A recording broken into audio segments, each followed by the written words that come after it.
Je vois que vous avez fait un jeu de simulation, très intéressant.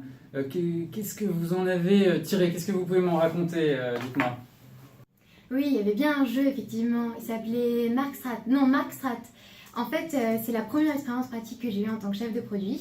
Nous étions l'équipe O, composée de 7 personnes, avec 2 marques au début du jeu, et chaque semaine, nous devions prendre des décisions. La leçon la plus importante que j'ai apprise, C'est que la confiance dans ses collègues est primordiale. Il faut apprendre à croire en eux et comme ça, eux croiront en vous.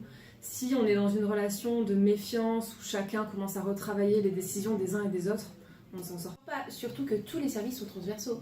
On ne peut pas travailler sans la R&D, ni la force de vente, ni la logistique. Enfin, il est clair que le marketing seul ne peut pas arriver à faire tourner une entreprise. Et puis bon, l'entreprise passe avant tout.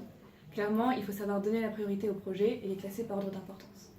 Une autre leçon très importante que j'ai pu apprendre également dans ce jeu, c'est le fait qu'il faut savoir être honnête avec soi-même et qu'il faut parfois se débarrasser de marques ou de projets quand c'est nécessaire, même si ça peut nous faire mal.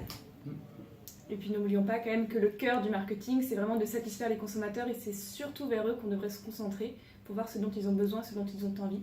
Et pour cela, les études et l'anticipation, c'est primordial. Même s'il faut être réaliste, on est quand même dans une recherche de rentabilité. finalement, la leçon la plus importante que j'ai apprise, c'est de toujours se remettre en question. Ne pas se mentir, apprendre de ses succès, de ses échecs, et prendre du recul. C'est ce qu'on m'a appris. Oui, et puis on a gagné. Et de loin.